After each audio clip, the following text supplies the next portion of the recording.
So I'm really happy to be with you. Я очень рад быть сегодня с вами. And like Miriam said, I'm going to be sharing my life with you. И как уже сказала Мариам, я собираюсь поделиться с вами событиями своей жизни. This was not an easy process for me. Для меня это был совсем нелегкий процесс. But here we go. Начнем. Okay, so I was born in 1960. Я родился в 1960 году. I was born into a very loving family. Я родился в очень любящей семье, заботливой.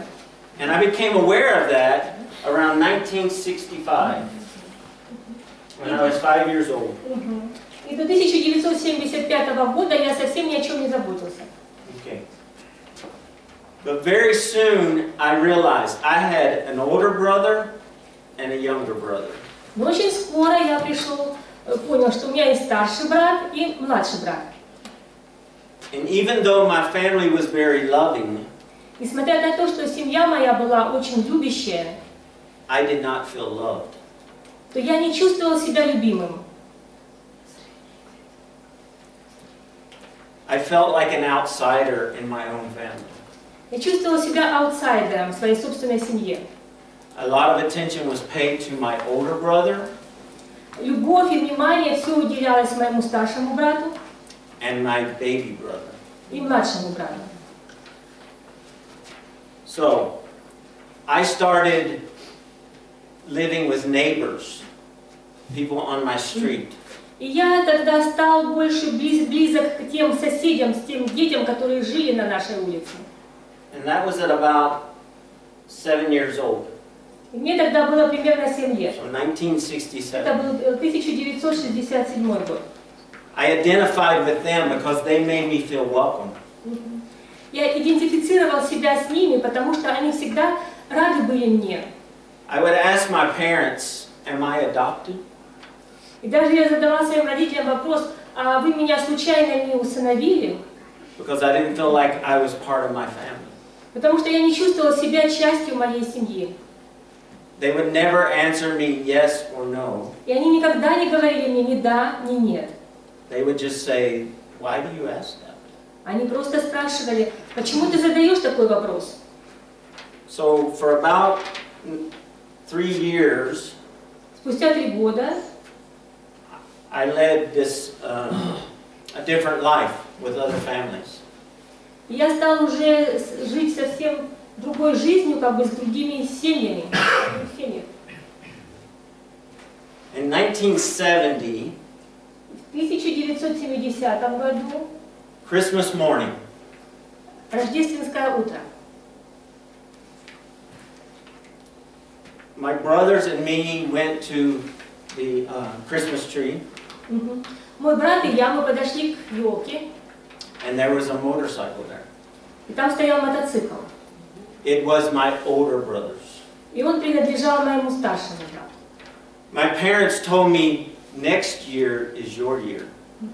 Тогда родители сказали мне, следующий год будет твоим годом. It was very good to me. Я был очень рад слышать это. So for a whole year, I kept thinking about Christmas to come. И весь год я ждал, когда же наступит это Рождество. Christmas 1970, Настало Рождество 1972. 1972 года. Me and my brothers go to the Christmas tree. Мы с братом подошли к елке. No motorcycle. Мотоцикла там не было. My parents said we cannot afford it this year. И родители ответили мне, мы не могли позволить такой подарок в этом году. So I was sad by that. I felt Понимаете, я был очень like I wasn't good enough. печален, да? Я очень плохо чувствовал себя. The next Christmas, Настало следующее 1973, Рождество, 1973 года. me and my brothers go to the tree. Мы снова с моим братом подходим к елке. There is a motorcycle. И стоит мотоцикл. I'm excited. Я очень рад. It's not mine. Но он оказался не моим. It's my little brother. Он оказался для моего маленького брата. That's when I decided that I was a mistake. И тогда я подумал, что я вообще ошибка в этой жизни. that nobody wanted me, Что никто меня не любит, никто меня не хочет. and that I was broken.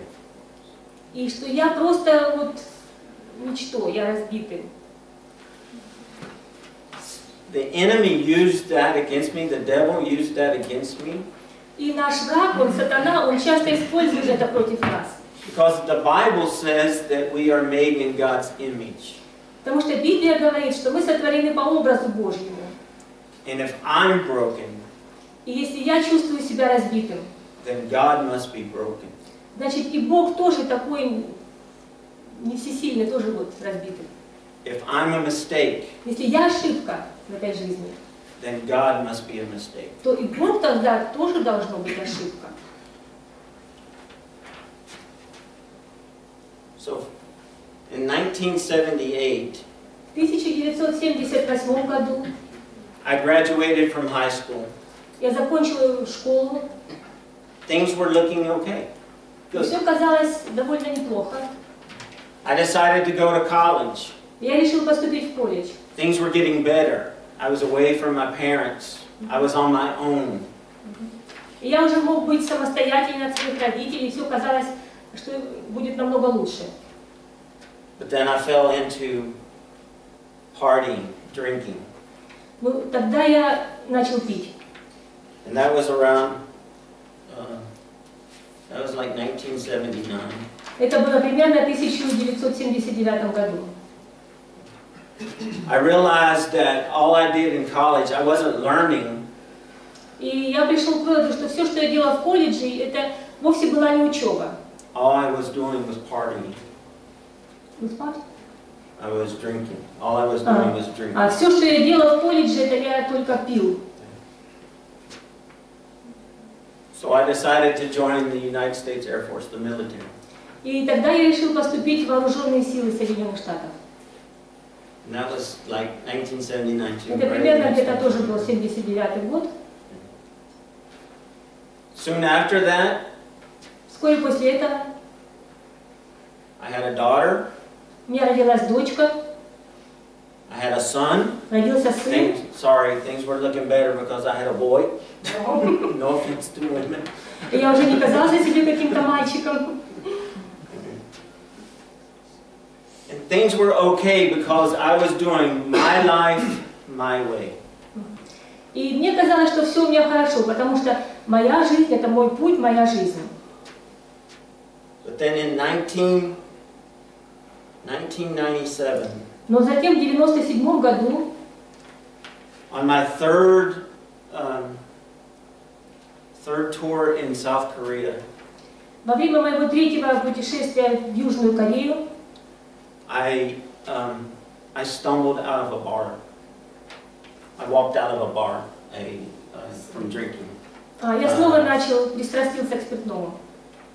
And I fell into a ditch, a hole. И я почувствовала, что я просто падаю в пропасти. This was not just any ordinary hole. Это была не просто обычная пропасть, обычная какая-то яма. This was the sewer. Это была вонючая яма такая вот. Also, it was 30 below zero. I don't know what that means in Celsius. И тогда было 30. Fahrenheit. Very cold. Фahrenheit, Celsius. Cold Celsius. Fahrenheit.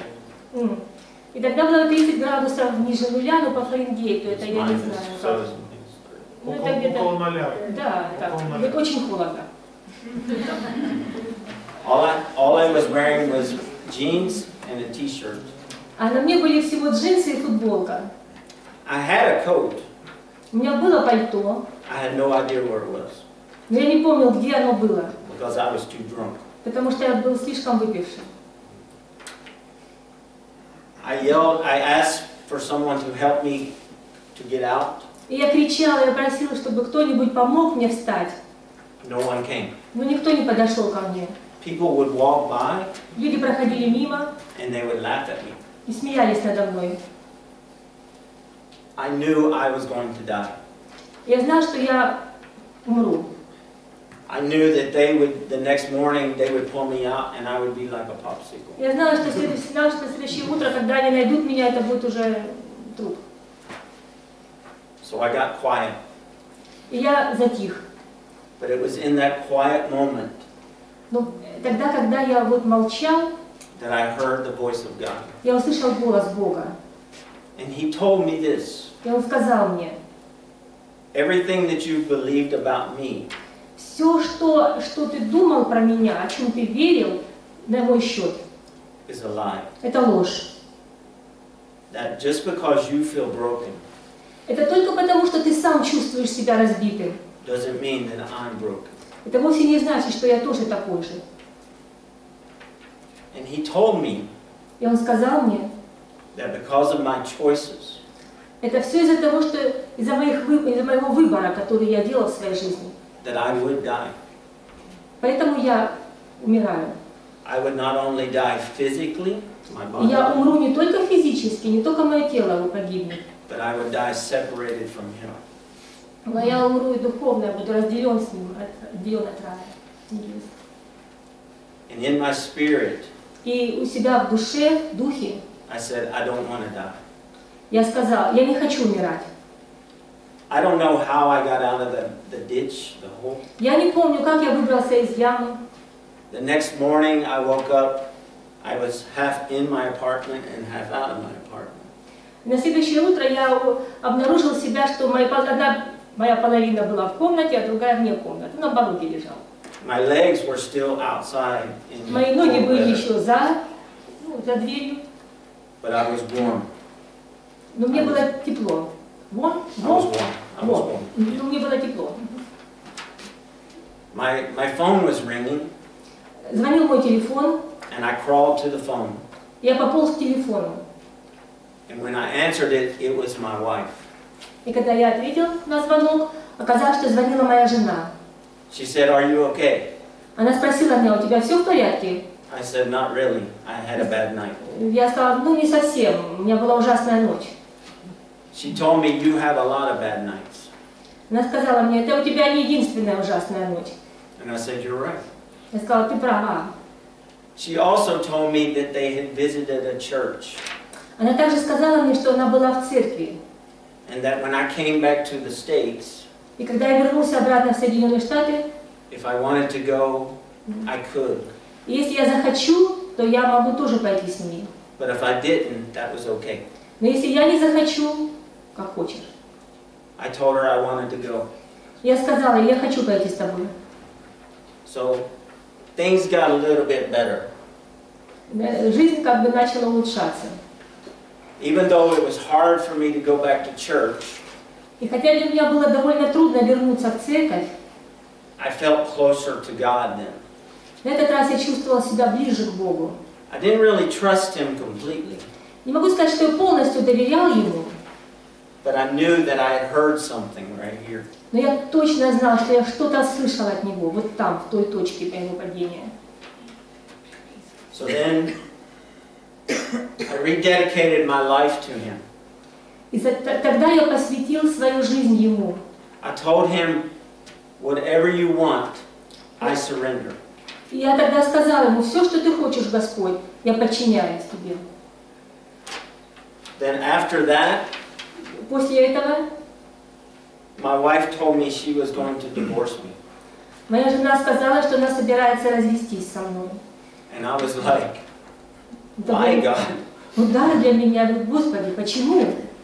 You called me back here, Ты же позвал меня вот с этой вот точки падения моего. but you're going to allow this to happen. И Ты позволил, чтобы это случилось со мной снова. But everything that God allows is for a reason. Но что бы Бог не допускал в нашей жизни по какой-то причине, So soon after that, вскоре после этого the church approached me about being ordained, made pastor, to ordination. церковь предложила мне быть пастырем. So I went through the process to be a pastor. И я прошел тот процесс обучения для пастырей.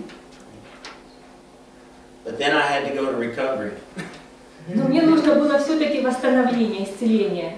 Because they said every pastor goes through recovery.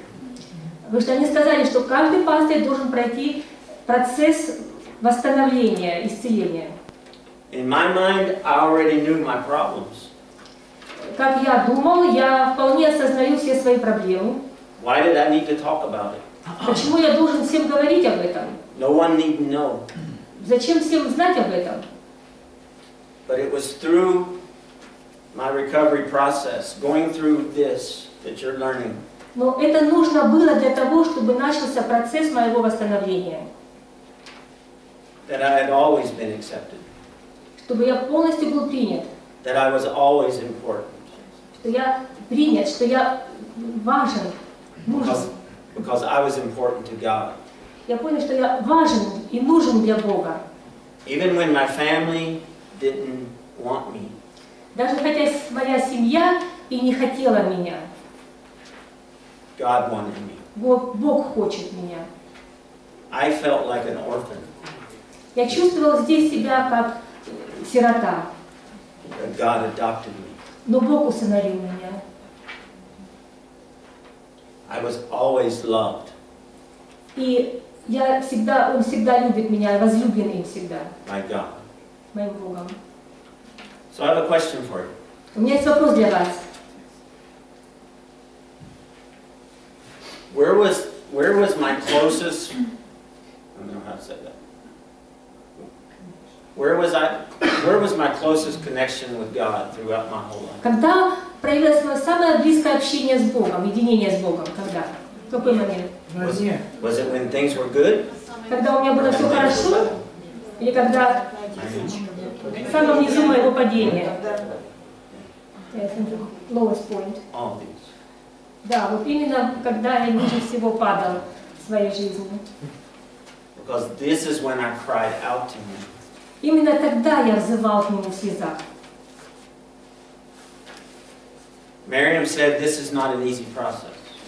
Могу сказать вам, что это далеко не легкий процесс. And it's not. Да, это трудно. I didn't want to do this. Я совсем не хотел, чтобы все это происходило. But it was important. Но это было очень важно. Because like Pastor Brent said, Потому что, как пастор Бред сказал, if we don't find healing, мы не сможем найти исцеление, получить исцеление, then we can't help lead anyone else. и мы не можем тогда привести других к исцелению, пока не получим его сами. Thank you. Спасибо.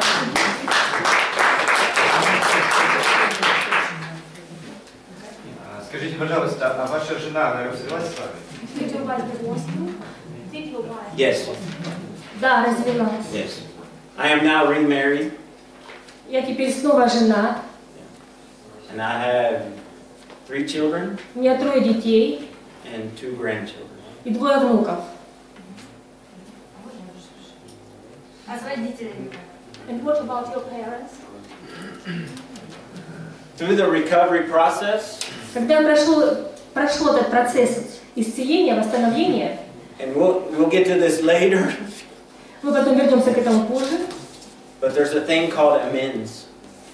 но кое-что изменилось. And it's when you go to that person И когда вы пройдете через этот процесс, and you say, this is how you hurt me. This is what you did to me. да, скажите тогда, что вы сделали. You said that. No, no, okay, I said it backwards. I'm sorry. Ask about your family. What about Your parents. My parents. Did they accept you? Yes. Yes. I talked to my parents Я поговорила со своими родителями, and I told them that they had hurt me и я рассказала им, какую боль они причинили мне. and they had no idea. They were like, we didn't know. that И они we did сказали, вы даже не понимали, что мы причиняем тебе какую-то боль. And they told me, you're not adopted. Они сказали мне, конечно же, ты не усыновленный сын, You have always been ours ты наш сын, and we love you. и мы любим тебя. And I have a very good relationship with my parents. И теперь у меня очень хорошие отношения с родителями. Okay? All right.